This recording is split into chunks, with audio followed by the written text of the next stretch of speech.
ಚನ್ನಬಸವೇಶ್ವರ ಗುರುಕುಲ ಮಾಂಟೇಸರಿ ಶಾಲಾ ವಾರ್ಷಿಕೋತ್ಸವ ಪಟ್ಟದೇವರು ಹೇಳಿಕೆ. ಮಕ್ಕಳಿಗೆ ಪಾಲಕರು ಸಮಯ ನೀಡಲಿ.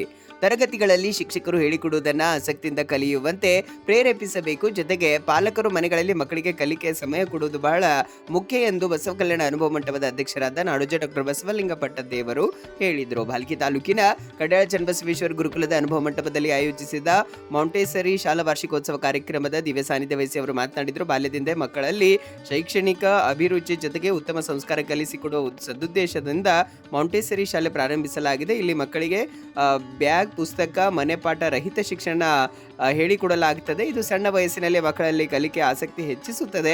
ಪಾಲಕರು ಎಷ್ಟೇ ಒತ್ತಡ ಕೆಲಸ ಇದ್ದರೂ ಕೂಡ ಮನೆಯಲ್ಲಿ ಮಕ್ಕಳ ಬಗ್ಗೆ ಕಾಳಜಿ ವಹಿಸಬೇಕು. ಇದು ಮಕ್ಕಳ ಉತ್ತಮ ಬೆಳವಣಿಗೆ ಸಹಕಾರಿ ಆಗುತ್ತದೆ ಎಂದು ತಿಳಿಸಿದರು. ನೇತೃತ್ವ ವಹಿಸಿ ಪೀಠಾಧಿಪತಿ ಗುರುಬಸವ ಪಟ್ಟದೇವರು ಮಾತನಾಡಿ, ಮಕ್ಕಳ ಸರ್ವಾಂಗೀಣ ವಿಕಾಸದಲ್ಲಿ ಶಿಕ್ಷಕರ ಜೊತೆಗೆ ಪಾಲಕರ ಹೊಣೆಗಾರಿಕೆ ಹೆಚ್ಚಿದೆ ಎಂದು ತಿಳಿಸಿದರು. ಕಾರ್ಯಕ್ರಮ ಉದ್ಘಾಟಿಸಿದ ಕ್ಷೇತ್ರ ಶಿಕ್ಷಣಾಧಿಕಾರಿ ಸಿಜಿ ಹಳ್ಳದವರು ಮಾತನಾಡಿ, ಪೂಜ್ಯರ ವಿದ್ಯಾಸಂಸ್ಥೆಯಲ್ಲಿ ಮಕ್ಕಳಿಗೆ ಗುರುಕುಲ ಮಾದರಿ ಶಿಕ್ಷಣ ನೀಡಲಾಗ್ತಾ ಇದೆ. ಪಾಲಕರು ಮಕ್ಕಳ ಕಲಿಕೆಗೆ ಸಹಕರಿಸಬೇಕೆಂದು ತಿಳಿಸಿದರು. ಶಿಲ್ಪಾ ಶಿವಾನಂದ್ ಪಾವಡ್ ಶೆಟ್ಟಿಯವರು ಮಾತನಾಡಿ, ಪೂಜ್ಯರು ವಿದ್ಯಾಸಂಸ್ಥೆಯಲ್ಲಿ ಮಕ್ಕಳಿಗೆ ಗುಣಾತ್ಮಕ ಶಿಕ್ಷಣ, ಉತ್ತಮ ಸಂಸ್ಕಾರ ಕಲ್ಪಿಸಿ ಸಮಾಜದ ಉತ್ತಮ ನಾಗರಿಕರನ್ನಾಗಿ ರೂಪಿಸುತ್ತಿರುವುದು ಹೆಮ್ಮೆ ಎನಿಸುತ್ತದೆ ಎಂದು ತಿಳಿಸಿದರು. ಜೊತೆಗೆ ಇದೇ ಸಂದರ್ಭದಲ್ಲಿ ಮಹಾಲಿಂಗ ಸ್ವಾಮೀಜಿ ಸಮ್ಮುಖ ವಹಿಸಿದ್ರು. ಆಡಳಿತಾಧಿಕಾರಿ ಮೋಹನ್ ರೆಡ್ಡಿ ಅಧ್ಯಕ್ಷತೆ ವಹಿಸಿದ್ರು. ಪುರಸಭೆ ಅಧ್ಯಕ್ಷೆ ಶಶಿಕಲಾ ಅಶೋಕ್, MGSSK ನಿರ್ದೇಶಕ ಶಿವಶಂಕರ್ ಪಾಟೀಲ್, ಡಾಕ್ಟರ್ ಸೃಜಲ್ ಬಳತೆ ಅವರು, ಅದೇ ರೀತಿ ಡಾಕ್ಟರ್ ಉದ್ಧವ್ ಕನ್ಸೆ, ಅದೇ ರೀತಿ ವಿನೋದ್ ಲೋಯ, ಪ್ರಾಚಾರ್ಯರಾದ ಬಸವರಾಜ್ ಮೊಳಕೆರೆ, ಎನ್ ರಾಜು ಸೇರಿದಂತೆ ಹಲವರು ಇದ್ದರು. ಪ್ರಾಚಾರ್ಯ ಜಯಲಕ್ಷ್ಮಿ ಸ್ವಾಗತಿಸಿ ನಿರೂಪಿಸಿದರು.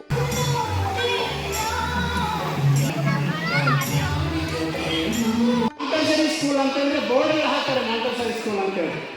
ಆದರೆ ಮಾಂಟೆಸರಿ ಸ್ಕೂಲ್ ಅನ್ನುವಂಥದ್ದು ಮಕ್ಕಳಿಗೆ ಏನು ಪಂಚೇಂದ್ರಿಯಗಳಿಗೆ ಜ್ಞಾನ ಕೊಡುವಂಥ ನಿಟ್ಟಿನಲ್ಲಿ ಮನೆಯಲ್ಲಿದ್ದಂಥ ಎಲ್ಲ ಸಾಮಗ್ರಿಗಳು ಶಾಲೆಯಲ್ಲಿಟ್ಟು ಬೋಧನೆ ಮಾಡ್ತಕ್ಕಂಥ ಪದ್ಧತಿಗೆ ನಾವು ಮಾಂಟೆಸರಿ ಸ್ಕೂಲ್ ಅಂತ ಕರಿತೇವೆ. ಆ ವ್ಯವಸ್ಥೆಯನ್ನು ನಾವು ಜಿಲ್ಲಾ ಮಟ್ಟದಲ್ಲಿ ನೋಡ್ತೇವೆ. ಇವತ್ತು ತಾಲೂಕಾ ಮಟ್ಟದಲ್ಲಿ ಏನು ಮಾಂಟೆಸರಿ ಸ್ಕೂಲ್ ಕರೆದಾರಂದರೆ ಇವತ್ತು ಅಪ್ಪಾಜಿಯವರಿಗೆ ನಾವೆಲ್ಲರೂ ಧನ್ಯವಾದವನ್ನು ಹೇಳಬೇಕಾಗ್ತದೆ. ಯಾಕಂತಂದರೆ ಇದು ಬಹಳ ವೆಚ್ಚದಾಯಕ ಪದ್ಧತಿ. ಮಾಂಟೆಸರಿ ಸ್ಕೂಲ್ ಇರ್ಬೋದು, ಬಹಳ ಇಡೀ ವೆಚ್ಚದಾಯಕ ಶಾಲೆ ಯಾವಾಗಾದರೂ ಅಂತಂದರೆ ಮಾಂಟೆಸರಿ ಸ್ಕೂಲ್. ಯಾಕಂತಂದರೆ ಮನೆಯಲ್ಲಿದ್ದಂಥ ಮುಂಬತ್ತಿ ಹಿಡ್ಕೊಂಡು, ಸೂಜಿ ಹಿಡ್ಕೊಂಡು ಎಲ್ಲವನ್ನ ಈ ಶಾಲೆಯಲ್ಲಿ ಇಡಬೇಕಾಗ್ತದೆ. ಕಲಿಸ್ಬೇಕಂದ್ರೆ ಬಹಳ ಕಷ್ಟದ. ನೀವು ಇಲ್ಲಿ ಮಕ್ಕಳಿಗೆ ಆಸ್ತಿ ಮಾಡಿರೋಂಥದ್ದು ಅವಶ್ಯಕತೆ ಇಲ್ಲ. ಮಕ್ಕಳನ್ನೇ ಆಸ್ತಿ ಮಾಡಬೇಕು.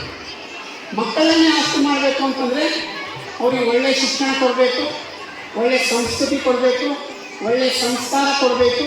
ಅಂಥ ಸಂಸ್ಕೃತಿ ಸಂಸ್ಕಾರ ಕೊಡ್ತಕ್ಕಂಥ ಶಾಲೆ ಯಾವುದು ಆಗಿರೋದು ಅಂತಂದರೆ ಈ ಗುರುಕುಲ ಶಾಲೆ. ಯಾಕಂತಂದರೆ ನಾನು ಮುಂಚೆ ಮಿನಿಸ್ಟರ್ ಬಂದಾಗ ಬಂದಿದ್ದೆ ಬಸವ ಕಲ್ಯಾಣ ತಾಲೂಕಿನಲ್ಲಿ PO ಇದ್ದಾಗ. ಈ ಶಾಲೆಗೆ ಬಂದಾಗ ಇಲ್ಲಿದು ಹೋಗಬಾರ್ದು ಅನ್ನಿಸ್ತದೆ.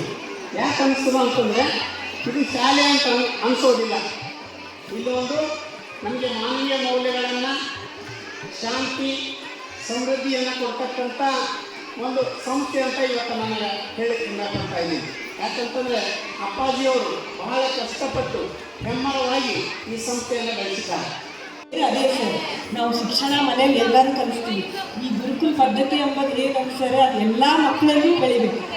ಸೊ ಎಲ್ಲ ಮಕ್ಕಳು ತಂದೆ ತಾಯಿಗೆ ಒಂದು ಒಳ್ಳೆಯ ಇದನ್ನು ಕೊಡಬೇಕು. ಮಕ್ಕಳಿಗೆ ಚೆನ್ನಾಗಿ ನಾವು ಸ್ಕೂಲಲ್ಲಿ ಟೀಚರ್ಸ್ ಕೊಟ್ಟದನ್ನು ನಾವು ಕೇಳಿ ಅವರಿಗೆ ಬೋಧನೆ ಮಾಡಬೇಕು. ಇದು ಸರಿ, ಇದು ತಪ್ಪು ಅಂತೇಳಿ ಮಕ್ಕಳಿಗೆ ನಾವೆಲ್ಲನೂ ಹೇಳಿಕೊಟ್ರೆ ಅವಕ್ಕೂ ಒಂಥರ ಖುಷಿ ಆಗುತ್ತೆ.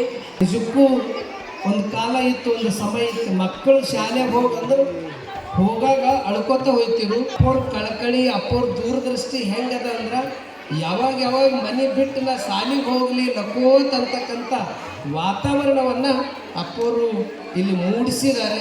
ಈಗ ನಮ್ಮ ಕಲ್ಚರ್ಗೆ, ನಮ್ಮ ಸಂಸ್ಕೃತಿಗೆ, ನಮ್ಮ ಸಂಸ್ಕಾರಕ್ಕೆ ಎಲ್ಲರೂ ಅವ್ರು ಹೊಂದ್ಕೊಂಡು ನಡೆದಾರಲ್ಲ, ಅದು ನಮಗೆ ಭಾಳ ಖುಷಿ ತಂದದ, ಭಾಳ ಸಂತೋಷ ತಂದದ. ಬಿಜಿ ಇದ್ರೂ ನಿಮ್ಗೆ ಎಷ್ಟೇ ದಿನಕ್ಕೆ ಒಂದು 10,000 ರೂಪಾಯಿ ಲಾಭ ಆಗ್ತದಂದ್ರೂ ಮಕ್ಕಳ ಸಲುವಾಗಿ ಸಮಯವನ್ನು ತ್ಯಾಗ ಮಾಡಿ ಮಕ್ಕಳ ಸಮಯವನ್ನು ಕೊಡಬೇಕು ಅನ್ನೋದು ನೀವು ಯಾರು ಮನೆ